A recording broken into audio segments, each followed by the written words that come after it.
Može. Dobar dan, dame i gospodo novinari. Dobrodošli na redovnu konferenciju Demokratske stranke u Kruševcu. Teme današnje konferencije su predstavljanje narodnih poslanika, urušavanje institucija sistema i posledice strahovladanja po građane grada Kruševca. Obratit će vam se dr. Branislav Katančević, predsjednik gradskog odbora Demokratske stranke u Kruševcu. Hvala. Dame i gospodo novinari, dobrodošli u prostorije Demokratske stranke. Zemlja Srbija, kao i Kruševac, prolazi kroz možda najteži period u svojoj novijoj istoriji. Mi smo jedno razoreno društvo, razorene su institucije sistema, mi smo jedno zaostalo društvo, mi još uvek pokušavamo, a mislim neuspešno, da napravimo jednu modernu zemlju po ugledu na zemlje zapada i sveta.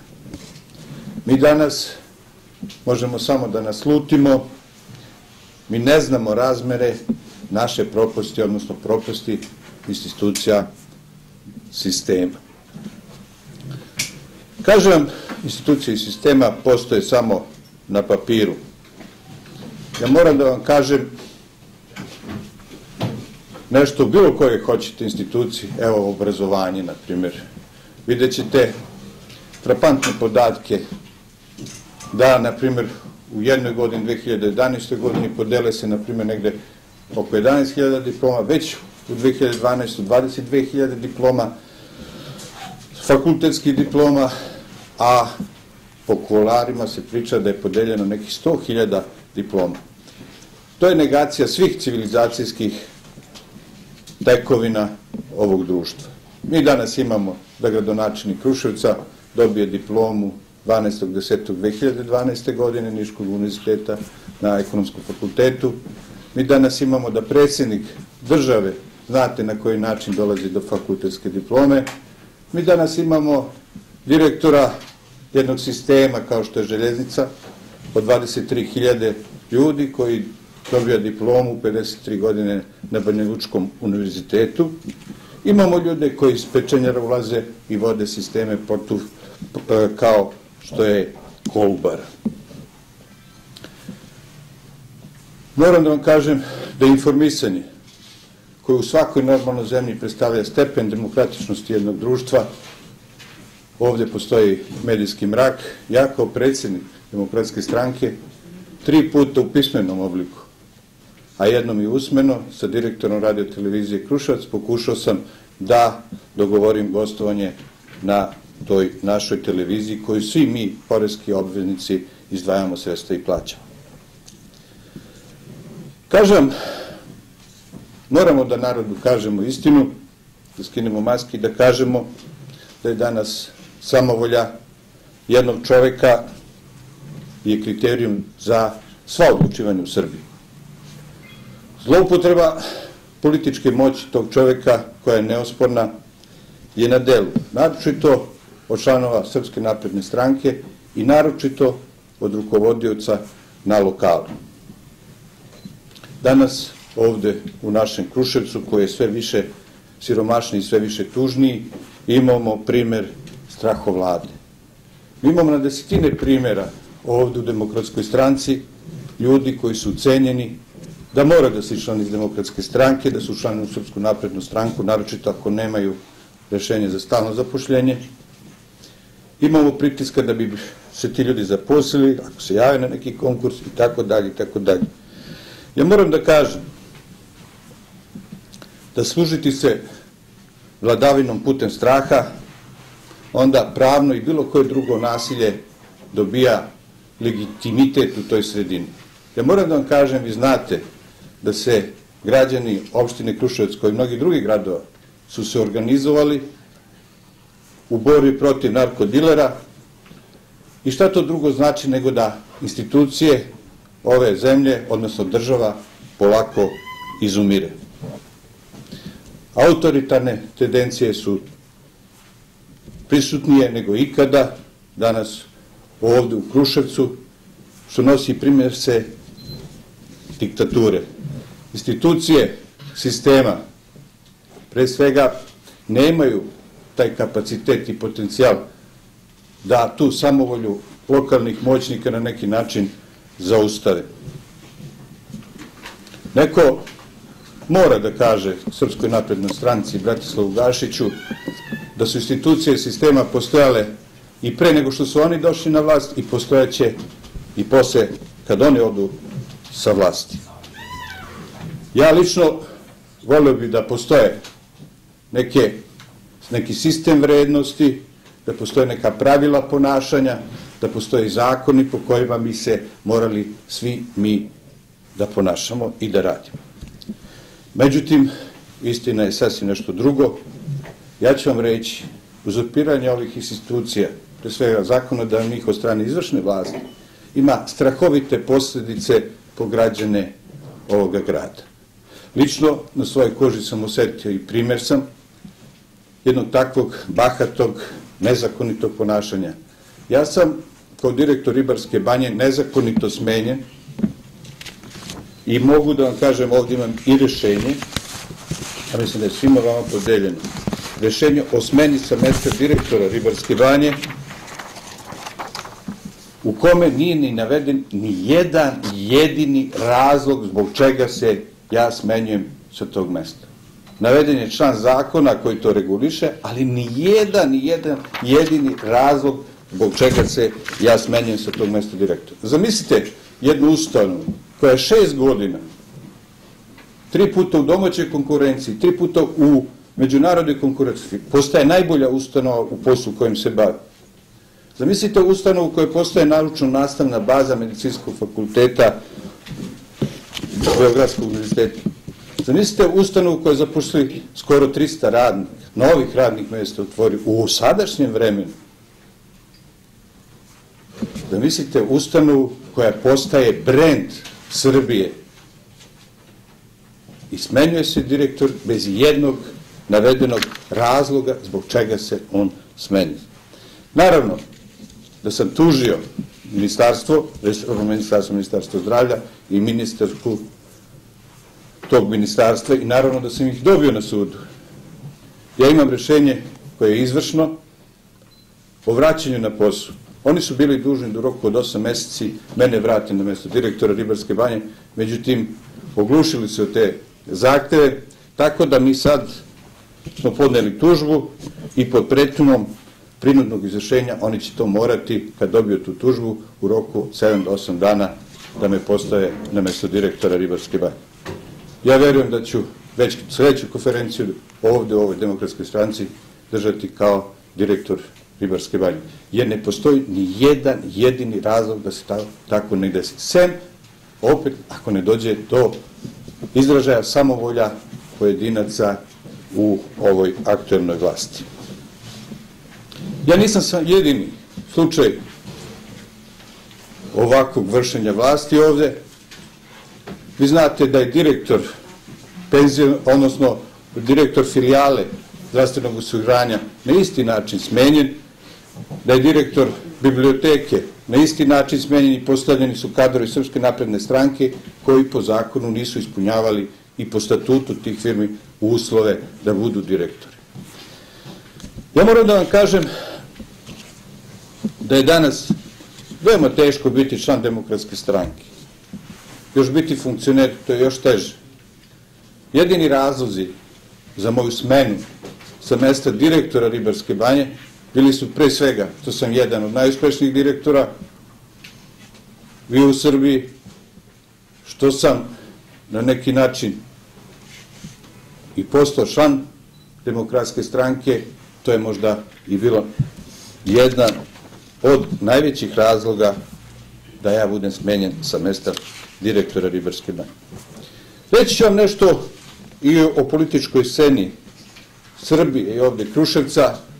I danas ne imate i ne postoji kritička javnost, glas kritička od strane javnosti, ne postoji kritika, odnosno kontrola vlasti kroz način kritike od strane građanske Srbije, od te građanske opcije ona je gotovo nestala, to su lekari, inženjeri, profesori, danas osiromašeni, oni se bore za minimum egzistencije, tako da ne čujemo njihov glas, a vi znate da je to bila pokretačka snaga svih stvari na ovim prostorima. Mi nemamo danas ni radničku klasu, ona je ponižena, uništena i ne može radnička klasa više nikad na ovim prostorima, bar u budućoj, novijoj istoriji, da se organizuje i da napravi kritičku masu i da smeni ovu vlast. Ne postoji danas na političkoj sceni Srbiji ni jedna stranka koja kritikuje vlast i koja je prava opozicija. Danas jedini nukleus neke kritičke misli postoji u Demokratskoj stranci i evo prilike da pozovem sve Kruševljane. Ja mislim da ima dosta pametnih Kruševljana, dobrih, pametnih ljudi, da nam se pridruži, da taj nukleus postane i dostigne neku kritičnu masu i da srušimo ovu vlast. Lično, ja vam ovo otvoreno kažem, prenosim vam jedan moj utisak, da su ovi izbori krajem 2014. godine, mogo bi da se kladim sa vama da bi Demokratska stranka glatko pobedila na ovim izborima. Jedan naduvani lažima i besnicama, ubrzo vidjet ćete, on će se raspući, rasprsnuti. Dakle, kažem vam, Demokratska stranka je jedina alternativa ovoj vlasti danas na političkoj sceni Srbije. Evo, ja sam nekoliko, vidite sami, teza nabacao. Stojim na raspolaganju, možete bilo koja pitanja da postavite. Izvolite. Možemo da dobijemo presudu po kojoj... Vidite, ja presudu... Evo, ja presudu nisam... Može, nema presude, ali gledajte, u ovom našoj tužbi imate sve redosled i broj presude na osnovu... Presuda nam je potrebna. Pa presuda ima 10 lista, zato nismo... Značite nam datum kad je apelacioni sud potvrdio presudu? Evo vam, Rade, uzmite ovu tužbu zadnju, imate tu materijalu i imat ćete redosled sve kad je koja i broj presude i tako dalje i tako dalje. Postoji broj... Sve poziva se na to. I imate na... Ja se izvinjavam. Izvolite. Ovdje u rešenju piše, u rešenju o razrešenju direktora, je li tako, koje je potpisala ministarka Slavica Đukić Dejanović, stoji da vi možete da pokrenete upravni spor tužbom pred upravnim sudom. Znači, da li ste i to uradili? Jesam, kako da ne. I dok se sa tim stigla, imate tu bilo kako... Ima, presuda je pozitivna, ministarka je meni nanjela krivično delo klevete, ali pošto klevetu sad u novom zakonu ne postoji kao krivično delo, to se obustavlja krivični postupak protiv ministarke, ali u parničnom postupku ja mogu da ostvarim svoja prava. I ja ću to uraditi. Možete nam reći što se dešava sa ovom drugom prijavom od prošle godine, koja vas tereti za navodnu zloupotrebu službenog položaja?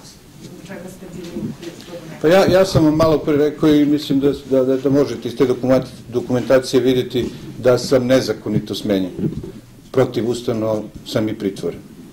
I stojim iza toga i jedva čekam. Još uvek to istražni postupak da se podigne optužnica protiv mene, da bi dokazao svoju nevinost, jer to su stvarno gluposti. Ja moram ovdje da vam kažem da u toku istražnog postupka, na koji sam pozvan jednom sa svojim advokatom, da sam predlagao istražnim organima da idemo na poligraf koji oni imaju, pošto se radi o istražnim radnjima, ako postoji krivično delo, da usmerimo istragu prema onim licima koji su napravili to krivično delo. Međutim, inspektor je izašao iz kancelarije i posle 3 do 5 minuta se vratio i rekao da je to neizvodljiv. Mislim da je pozadina vama svima poznata, da je politička pozadina ovog slučaja, ali ono što mene stvarno brine, ja ću milionske svote ostvariti na sudu kao odštetu i za u ovom konkretnom slučaju, a najviše u ovom drugom slučaju. Ovaj slučaj će otići i Komisiji za implementaciju sporazuma sa Briselom, možda će i poprimiti još i neke druge razmere, jer ovo je očigledan i frapantan primer kršenja prava i ljudskih sloboda. Izvolite. Koji se odnose konkretno na ovu izbornu kampanju. Prvo, možete nam reći ko su poslanički kandidati iz redova Demokratske stranke na Rastinskom okrugu, iz Rastinskog okruga i Kruševca pre svega, i Skupštine pre 2 dana mediji su objavili informaciju o masovnom odlasku članova Demokratske stranke iz raznih gradova, pa je tu pomenuti Kruševac. Koliko je ljudi napustilo Demokratsku stranku nakon što je Boris Tadić objavio da će sa svojom listom izaći na izbore? Ja se izvinjam, ja sam ostavio za kraj da predstavim kandidate za poslanike. Evo, možemo. Mirjana Jevremović, specijalista, diplomirani inženjer. Goranka Vilimonović, diplomirani pravnik. Gospodin Dejan Stevanović, profesor informatike i tehnike. Gospodin Srđan Milivojević, diplomirani inženjer poljoprivrede. Gospodin Zdravko Pršić, student, omladinac. I moja malenkost, primarius dr. Branislav Katančević. Što se tiče masovnog iščlanjenja iz Demokratske stranke, mislite na Kruševac, ja mogu vam reći o Kruševcu, pa to je minorno. Ja mogu da vam kažem, možemo i podatak da uzmemo dole iz ovih naših spiskova članstva. Ja mislim da nije više od 10 članova u zadnjih meseci, više da, možda i manje, evo sad dobijam. Čović i Jovanović, možete li to da prokomentirate? Čović je izašao iz Demokratske stranke pre 2 dana, isto i Jovanović izašao iz Demokratske stranke. A da li je opštinski odbor u Ćićevcu istupio iz Demokratske stranke? Imate li takvu informaciju, pošto je gospodin Krpić na našu televiziju FINE potvrdio da je izašao? Tu informaciju, kao što vi imate, imam i ja, nisam se čuo sa gospodinom Krkićem, čuo sam se sa ljudima iz ovih drugih opštinskih odbora u Rasinskom okrugu, sem odbora u Ćićevcu, svi su odbori ostali u okviru Demokratske stranke. Ja moram da vam kažem da je odbor u Kruševcu 4. odbor po broju članova, to je negde oko 6 nešto hiljada, skoro 7.000 članova, i ako izađu njih 5, 6, 7 ljudi, to je stvar za sada. Ja mislim da je to stvarno minorno i zanemarljivo. Mogu da vam kažem da je duplo više se učlanilo.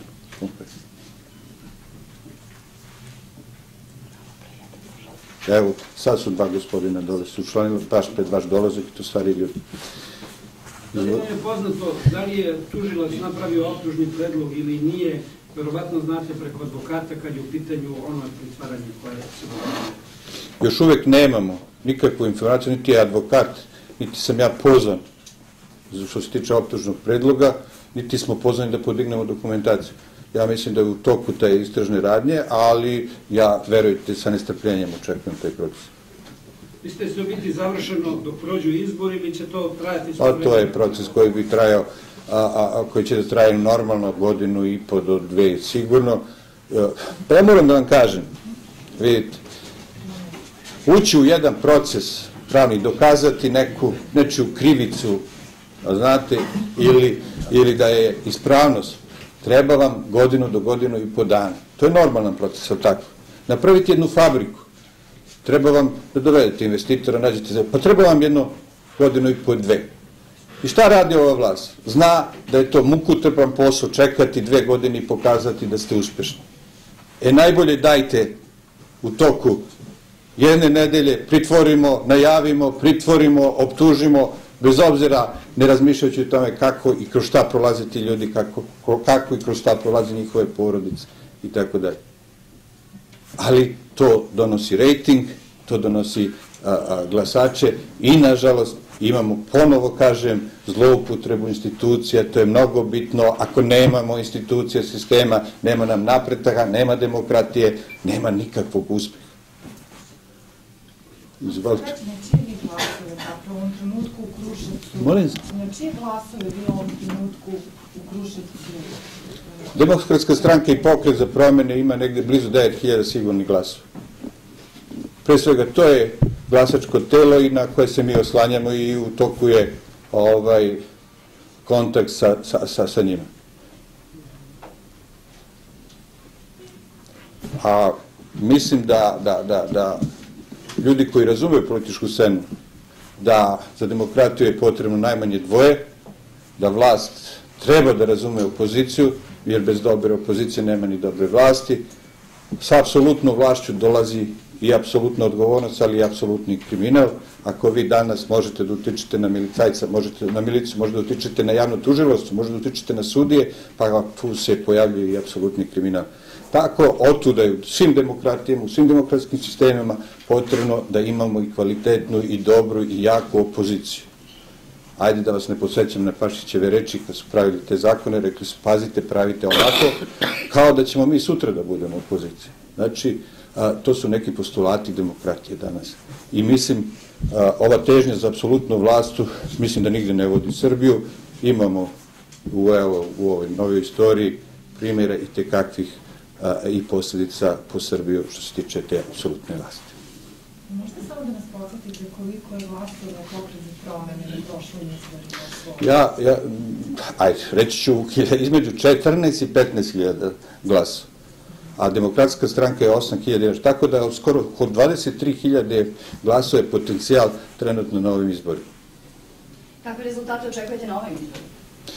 Pa, ja sam malo pre rekao, kladio bi se sa vama da su ovi izbori na kraju godine, da će Demokratska stranka da pobedi na ovim izborima. Sad očekujem dosta dobar rezultat. Demokratska stranka je na zadnjem glavnom odboru donela jednu jasnu, kristalno čistu politiku, rekla je šta hoće i mislim sa to politikom će izaći pred narod i glasače. I mislim da sve više ima pristalica jedna takva politika ovde danas u biračkom telu Srbije. Kako je sigurno da Srđan Milivojević ostaje u Demokratskoj stranci, ali Srđan Milivojević ostaje u Demokratskoj stranci. Srđan Milivojević će najverovatnije biti, evo ja sam pročitao ovde, i kandidat je za poslanika i kao jedan od aktivnih poslanika i možda i najaktivnijih, s obzirom da se u kriterijuma koje smo doneli na glavnom odboru ušli su i kriterijumi najaktivnijeg poslanika. Mislim da će Srđan na osnovu tih kriterijuma biti i dalje poslanik i predstavljati Demokratsku stranku u parlamentu Republike Srbije.